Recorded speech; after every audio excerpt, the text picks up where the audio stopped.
Mes très chers compatriotes, le spectacle U2 auquel nous assistons aujourd'hui est l'image nauséabonde des institutions illégitimes mises en place après les hold-up électoraux de janvier 2019 traduisent une théâtralisation inacceptable de la vie politique et le mépris total de l'intérêt général.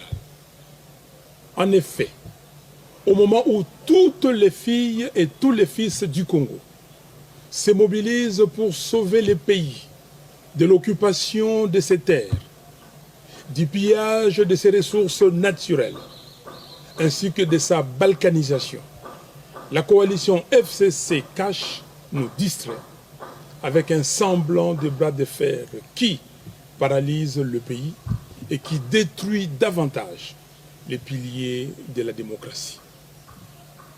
Leur stratégie consiste à donner l'impression qu'ils sont en conflit, alors qu'en réalité, ils entretiennent la diversion pour contourner le vrai problème qui se pose au pays, notamment la précarité de la situation économique et la misère noire dans laquelle croupit le peuple congolais.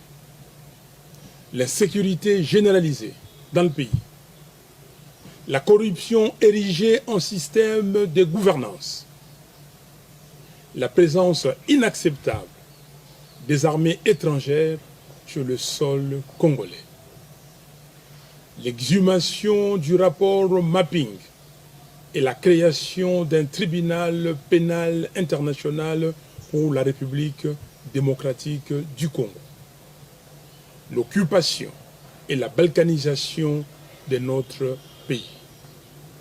Mes très chers compatriotes, voilà pourquoi, dans leur message au peuple congolais du 15 octobre courant, nos évêques nous encouragent en disant, je cite, « L'heure de nous mettre debout et de marcher dans la lumière a sonné. Réveillons-nous de notre sommeil pour un engagement citoyen. » Fin de citation. Mes très chers compatriotes, Monsieur Joseph Kabila et Monsieur Félix Tshisekedi se disputent le pouvoir qu'ils ont confisqué au peuple. Chacun d'eux veut maintenant contrôler la Commission électorale nationale indépendante, CENI, et la Cour constitutionnelle, avec l'intention manifeste de poursuivre l'œuvre de destruction perpétuelle de la démocratie par des coups d'État.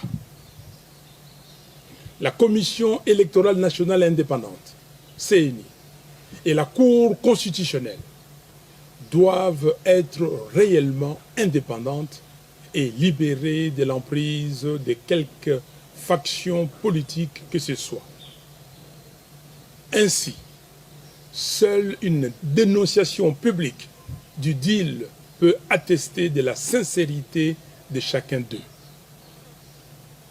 Mes très chers compatriotes, Congolaises et Congolais, n'accompagnez donc personne dans une forfaiture de plus et refusez qu'on établisse le coup d'État comme mécanisme d'accession au pouvoir.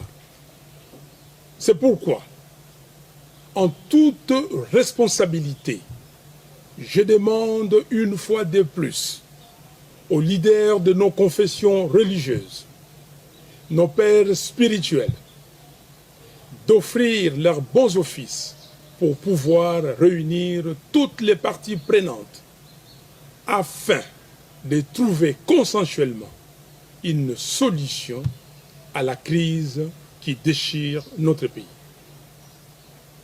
Au président des pays membres de la SADC, je les prie de s'engager à accompagner les leaders religieux congolais dans la recherche d'une solution à la crise congolaise.